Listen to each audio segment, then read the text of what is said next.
उस कंपनी में एक छोटा सा हिस्सा खरीद रहे हैं और आपको इन प्रोडक्ट्स को अपने पोर्टफोलियो में जरूर से जरूर ऐड करना चाहिए।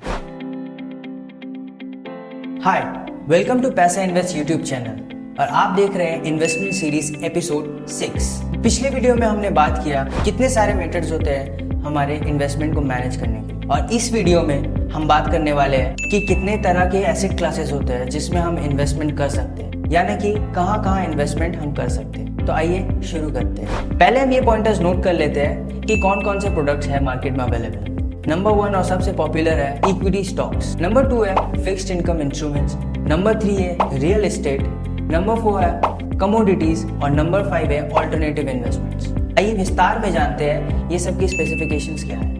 इक्विटी स्टॉक लोग एक प्रोडक्ट के नजरिए से देखते हैं, लेकिन असल मायने में अगर हम एक स्टॉक खरीद रहे हैं, इसका मतलब ये है कि हम उस कंपनी में एक छोटा सा हिस्सा खरीद रहे हैं। तो कंपनी का जो लाभ होता है वो हमारा लाभ होता है और कंपनी का जो नुकसान होता है वो हमारा नुकसान होता है। इनडायरेक्टली हम कंपनी का ओनरशिप खरीद रहे हैं। इसमें इन्वेस्ट करने के बाद आपकी जो टैक्स लायबिलिटी पड़ती है इसमें, वो होता है शॉर्ट टर्म के लिए, यानी कि 1 साल से कम अगर आप इन्वेस्ट कर रहे हैं इसमें, वो होता है 15% ऑफ योर कैपिटल गेन। और अगर आपने 1 साल से ज़्यादा यानी कि लॉन्ग टर्म के लिए इन्वेस्ट किया है तो आपका टैक्स लायबिलिटी होता है 10%। अगर आपने 1 लाख तक इन्वेस्ट किया है तो आप पर कोई टैक्स नहीं लगेगा, और अगर आपने 1 लाख से ज़्यादा कैपिटल गेन अर्न कर लिया है तो फिर आपके ऊपर 10% का टैक्स लग जाएगा। दूसरा हम बात करते हैं फिक्स्ड इनकम इंस्ट्रूमेंट्स के बारे में। इसके अंदर कई सारे प्रोडक्ट्स आ जाते हैं, जैसे कि डेट म्यूचुअल फंड, कॉर्पोरेट और गवर्नमेंट बॉन्ड्स, एफडीज और आदि।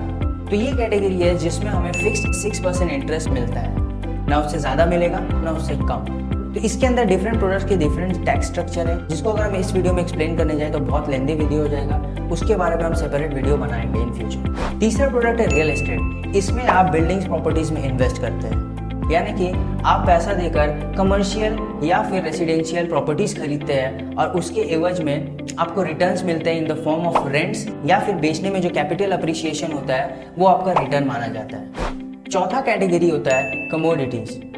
कमोडिटीज के अंदर बहुत सारे प्रोडक्ट्स आते हैं, जैसे कि रॉ मटेरियल्स, गोल्ड, सिल्वर, ऐसे प्रीशियस मेटल्स भी आ जाते हैं। इसे आप फिजिकली या फिर वर्चुअली खरीद सकते हैं। वर्चुअली मतलब आप किसी ब्रोकर के अंदर डीमैट अकाउंट खोल सकते हैं और इस कमोडिटीज को खरीद सकते हैं in the form of futures. तो ये जो मटेरियल्स होते हैं, जैसे कि oils, raw materials, golds and silvers, इन्हें हम एंटी इन्फ्लेशन प्रोडक्ट भी बोलते हैं, यानी कि ये इन्फ्लेशन का अगेंस्ट बहुत अच्छे काम करती है, क्योंकि इनका जो प्राइस बढ़ता है या घटता है ये मार्केट से लिंक नहीं रहता है, ये डायरेक्टली डिमांड और सप्लाई से लिंक रहता है। अगर ऑयल या गोल्ड का दाम बढ़ता है तो ये स्वाभाविक है कि हमारा इन्फ्लेशन भी बढ़ रहा है, यानी महंगाई भी बढ़ रहा है। तो महंगाई के साथ साथ इनके दाम भी बढ़ते रहते हैं, तो इसीलिए हम इन्हें इन्फ्लेशन हेज प्रोडक्ट भी बोलते हैं, यानी कि ये इन्फ्लेशन से लड़ने के लिए सबसे बेस्ट प्रोडक्ट है और आपको इन प्रोडक्ट्स को अपने पोर्टफोलियो में जरूर से जरूर ऐड करना चाहिए। और 5वें नंबर पे है ऑल्टरनेटिव इन्वेस्टमेंट प्रोडक्ट्स।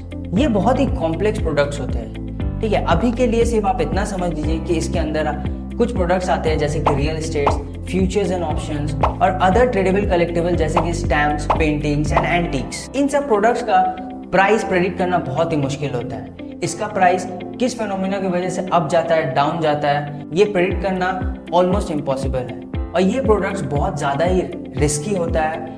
ये high reward high risk product होता है। फॉर एग्जाम्पल, अगर आपके पास एक एंटीक जार है, वो अगर आप किसी के पास ले जाएंगे तो शायद कोई उसके लिए 2 रुपये भी ना दे, पर हाँ अगर आप उसे प्रॉपर ऑक्शन के लिए ले जाएंगे तो उसके आपको करोड़ों में मिल सकते हैं। तो इसीलिए इसमें रिस्क बहुत ज़्यादा इन्वॉल्व होता है, और हाँ रिवॉर्डिंग भी ऐसा है, आपको 100, 200, 500x रिटर्न्स मिल सकता है। तो ये बहुत ही कॉम्प्लेक्स प्रोडक्ट है, इसके बारे में हम खुद एक सीरीज बना सकते हैं, जिसे हम फ्यूचर में ज़रूर प्लान करेंगे। तो आज के लिए बस इतना ही। उम्मीद करता हूँ कि इस वीडियो से आपने कुछ सीखा होगा, और अगर आपके मन में कुछ इन्वेस्टमेंट रिलेटेड बातें हैं तो आप कमेंट बॉक्स में उसको कमेंट करके बता सकते हैं। इस वीडियो को शेयर करना मत भूलिएगा, ताकि दूसरे लोगों तक भी ये नॉलेज पहुंचे, और सब्सक्राइब कीजिए हमारे यूट्यूब चैनल। मैं आपका अपना wealth manager Faisal Munaf signing off. Thank you.